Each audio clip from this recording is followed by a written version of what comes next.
Muramushiteza Kabara TV wanu tubahaye mwiriwe abandi ni mwaramutse bivanye n'imigabane itandukanye abantu batuyeho. Turi ku mugoroba kuri wa kane tariki 30 z'ukwezi kwa karindwi umwaka w'2026. Amakuru yacu rero tukaba tugiye kuyahera ahiriwe intambara aho ni mu gace ka Kabanju ndetse na Kimete.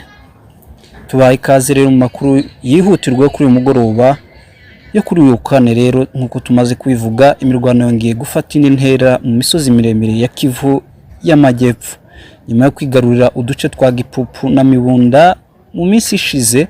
Umutwe wa MRDP twirwaneho rero ufatanyije na M23 bibumbiye mu ihuriro rya AFC wongeye kugaba igitero gikomeye mu rukerera rwo kuri uyu wa kane maze ufata agace ka Kimete kari hafi ya Rugezi ho muri territoire ya Fizi. Amakuru atugeraho hano kuri Kabara TV wanu dukesha amakuru muri bamwe mu baturage bahunze intambara bavuga ko abarwanyi ba twirwaneho na M23 bakomeje gusatira uduce dusha two muri kariya karere, mu gihe abarwanyi rero bihuro rya Wazalendo na FDLR basubiye inyuma bahunga bakizwa n'amaguru nyuma y'imirwano ikaze yabaye muri ako gace guhera amasaha y'igitondo cyo kuri uyu munsi wa kane.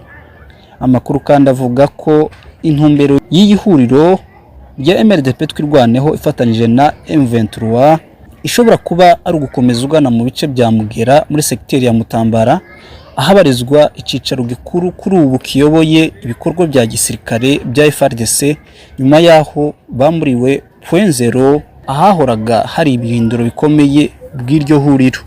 Amakuru agakomeza avuga ko nibiramuka ibyo bibaye bishobora guhindura isura y'imirwano muri aka gace.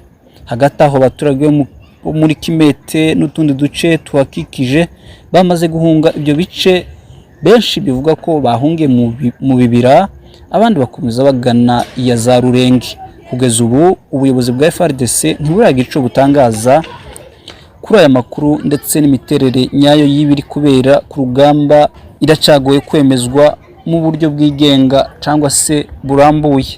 Tukiri muri ayo makuru rero umutwe wa MRDP twirwaneho binyuze mu mvugizi wayo Afande Colonel Rugabo Fideli watangaje ko wafashe uduce twa Kimete na Kabanju nyuma y'imirwano ikomeye yahuje uwo mutwe n'ingabo za FARDC ndetse zifatikanyije n'izi Burundi ariyo FADNB ndetse n'imitwe ya Wazalendo. Aya makuru rero akaba yemejwe n'umuvugizi wa MRDP twirwaneho Colonel Rugabo wavuze ko ingabo bahanganye zasubiye inyuma zerekeza mu bice bya Gitumba na Mirimba. Umuvugizi Rugabo kandi yavuze kandi ko ibikorwa bya gisirikare bikomeje muri ako karere kandi ko gahunda yo kubohora ibice byinshi igikomeje. Turakomeza gukurikirana uko ibintu bihagaze muri ho plateau ya Fizi kugira ngo tubageze amakuru yizewe uko agenda atangazwa.